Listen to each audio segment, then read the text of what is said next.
I think Canada's world has been phenomenally successful at redefining the way we look at foreign policy.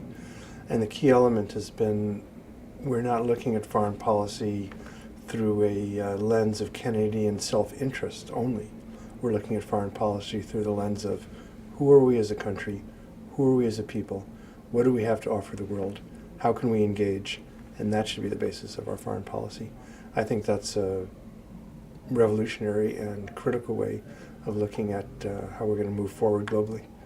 La politique étrangère dans un État, c'est presque toujours des décisions qui sont prises au sommet, avec assez peu de consultation, parfois les parlementaires, mais c'est l'affaire du ministre, du premier ministre, ça se passe souvent en secret, et les citoyens apprennent ce qui se passe en politique étrangère en écoutant les nouvelles.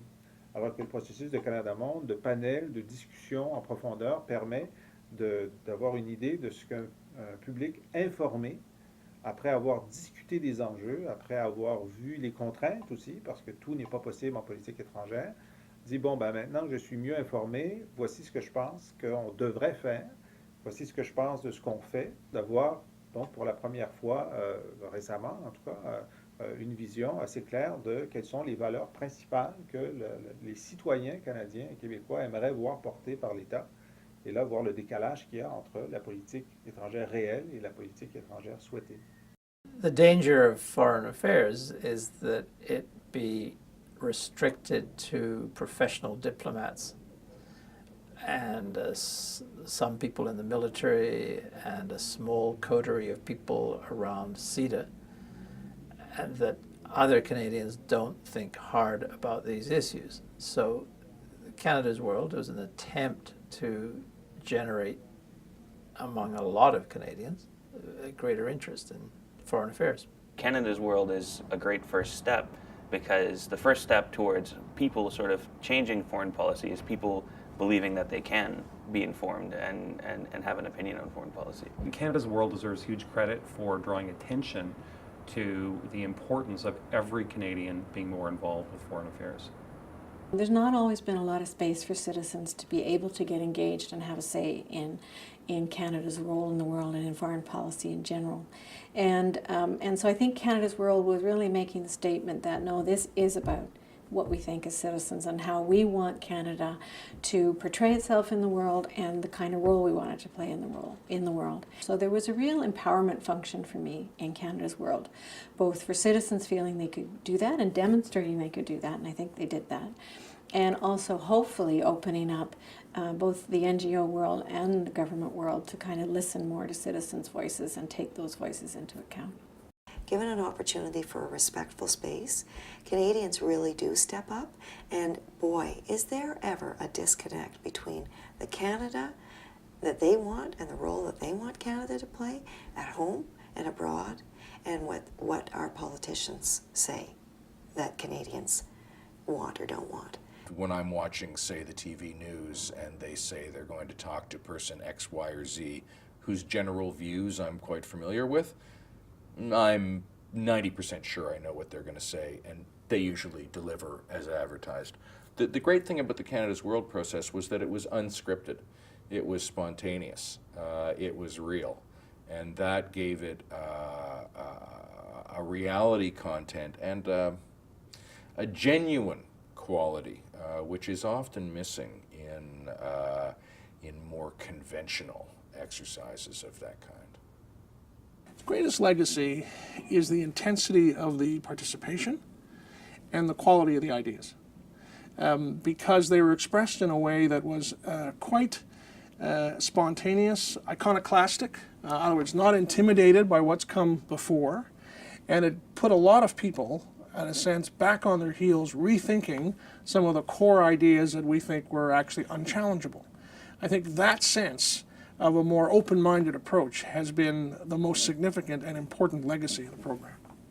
Canada's World is onto something, and that is that foreign policy is one branch of public policy, and we are all the public. Ergo, we should all be contributing to the formulation and the consideration of Canada's role in the world. We should be involved in improving the status quo. We should be commenting on international development policy, defense policy, environmental policy, and conflict resolution and peace building policy, because that reflects who we are. I think there are some definite notes that can be taken out of the Canada's World process that would make our government work far more efficiently.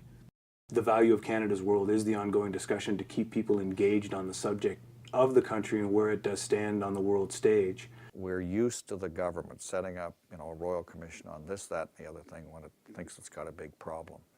And here's a case where the citizens got together, found resources. It was networking rather than the hierarchy and everybody giving orders or taking orders and so on. It was very interactive. It got a lot of people engaged, thoughtfully engaged. That is quite unusual. And so it's kind of like the People's Royal Commission on Canada's place in the world. I think it's unprecedented in this country. Everyone who cares about foreign policy laments the fact that it's not in our papers as much as we'd like, that it's not part of the way that we vote, and it's not part of the discussions that we have when we talk about the things that are important to us, it's really only domestic issues. What's been incredibly valuable about Canada's World from my perspective, and this is true both from my perspective as someone at the Gordon Foundation and personally, is that it's bridged that a little bit. And so it sort of said, there is actually a real appetite in Canadians to talk about this stuff, and this is very much how we see ourselves as Canadians. And we do see foreign policy connected to domestic policy. I think those are incredibly useful findings from the process. Why do we stop at a red light? We stop at a red light because we think it's there for a good reason. It keeps people from crashing into each other and hurting each other. We think the government that decided to have red lights was elected by us, and that their purpose in life is to do good things for the rest of society. If we don't like them, we can throw them out and put in other people in democracy, but that's their purpose. That legitimacy has to affect everything, or else nothing works. We live in a society of voluntary compliance. We don't have enough police officers to stop everybody if we all decided to break the law. We don't have enough tax collectors to audit all our taxes if we all decided to file dishonestly. But the vast majority of us follow the law, and the vast majority of us file honestly because we believe that it's in the greater good. Foreign policy has to be subjected to the same test, and the only way that works is if new generations of Canadians are involved in the process and ask the tough questions about all the assumptions we have made about NATO, about NORAD, about our military alliances. Do those assumptions still hold? Should they be challenged? Are there some fresh ideas and some new thinking? And that's what I think this process has been so instrumental in achieving. So many Canadians are, as Canada's World has put it, globally connected. And what does that mean? And sort of tapping into these globally connected Canadians as a way of informing the kind of work, not only in terms of our foreign policy, but in terms of the international work that Canada does. I think that's incredibly important. And I think Canada's World has played an important role in defining that piece of the agenda. It gives opportunities for people who might otherwise be not so much excluded from the process, but certainly not engaged or have an inkling to become engaged. I think that gives them a real opportunity to do that. And I think that's the number one value of the whole process of Canada's World. Adding beyond citizens' dialogues or public consultations, a process where Canadians can discuss issues in a casual setting without any need for any formal background, any formal understanding of things, any experience with these issues, but to just be able to voice their opinions, to be able to come together and really understand how much we have in common on these issues and how much we lack, as far as I'm concerned, in the present day in terms of a substantive role in the international arena. I think that alone was, why Canada's World was just a super initiative. The initiative reminded us how big and complex and varied a country we are, and that just underscores the importance of making foreign policy a part of the vocabulary and the discussion of every Canadian. When we calculated on the basis of our survey the amount of remittances to family, contributions to NGOs and other organizations, when you add up Canadians' engagement with the rest of the world, you were looking at something well over $20 billion. Well, that's 6 times or more what we officially are as a country spending on improving things in the rest of the world. So it seems to me that there is a much more potential then for collaboration between governments, citizens, and NGOs. And we've moved from the era of just deferring to government to express our values to us expressing our own values. One of the stellar strengths of Canada's World was its non-partisan approach. It really did not come from any particular political party or persuasion. It involved people from all different political perspectives, and it allowed us to take a look at foreign policy as Canadians rather than as liberals or conservatives or NDPers or any particular dogma. I think, especially in something like foreign policy, the local politics, the national politics, tend to obscure what might be best for the country. And Canada's World didn't do that. The power of citizens to talk together in a nonpartisan way and come up with doable, inspiring, globally effective ways that we as Canadians can engage with the world. That's a very powerful message.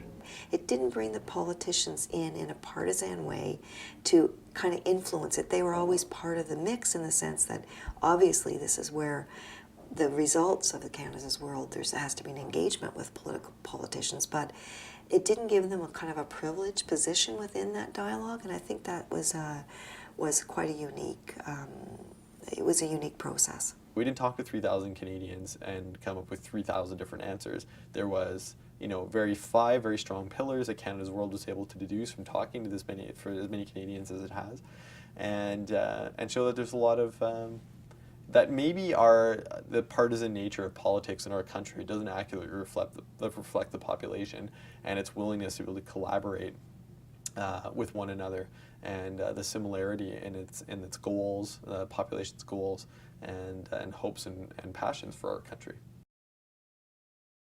One of the real strengths was the completeness of the work, and really trying to find a variety of ways for citizens to get engaged in the process. So it was very inclusive and tried to do everything it could to be inclusive, I think. I think the strongest value of the Canada's World process is the extent to which all dialogue methods were employed, everything from online methods to small workshops to large public events to innovative, creative programs like the Foreign Policy Camp. It's in expressing that range that we truly saw the potential for citizen engagement through dialogue. And I think that was a huge contribution not only on the issue of foreign policy, but on the way we talk to each other as citizens. C'est une approche de l'enseignement que je trouve très démocratique et que je trouve particulièrement intéressante. Et c'est pas seulement éduquer le public, mais s'éduquer par rapport aux autres. Donc c'est un échange. Lorsque j'ai vu ça, ça m'a beaucoup intéressée. Ce projet-là a démenti tout ce que l'on dit sur l'apathie des jeunes. Les jeunes se sont impliqués, ils se sont impliqués de manière continue, de manière constante, de manière très généreuse. Et donc, c'est clair que pour les jeunes, la politique, c'est important. This format is, I think, way more intuitive for young people who are looking to have an opportunity to be heard, for their ideas to be taken seriously. Nos processus, ils ont vraiment créé une communauté ici au Canada et une culture de participation. The value of encouraging people to talk and communicate with each other and sort of develop communities and develop civil society in that sense really strengthens, the nation as a whole and certainly communities. Ça ramène les gens plus près l'un de l'autre et ça permet aux gens aussi de s'ouvrir aux idées des autres personnes. There's a sense again of I think empowerment when people realize that they actually do have an overlap and there is a place that they can connect from and build from. And I think that's a very empowering moment for a lot of participants as well.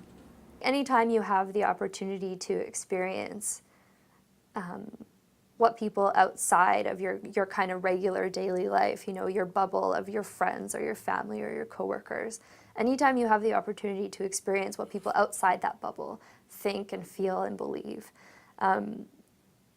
the amount of perspective that you gain on the world is just unbelievable, and the way that you can bring that into every context afterwards. It just, I don't know, for me, like that was the biggest takeaway from the project, was just speaking to the value of continuing to participate and engage and meet people who are different from you and who are doing different things and thinking about things in different ways. En créant cette culture de participation, je trouve que on a créé une identité canadienne qui est en même temps une identité d'être citoyenne du monde. Canada's World took real leadership and a real sense of what I'd call social entrepreneurship, to actually get out there and try this and do this at the scale that it was done, which I don't think's been done before in Canada. And you know, Sean, I think, is one of the people that really could pull that off and did pull it off.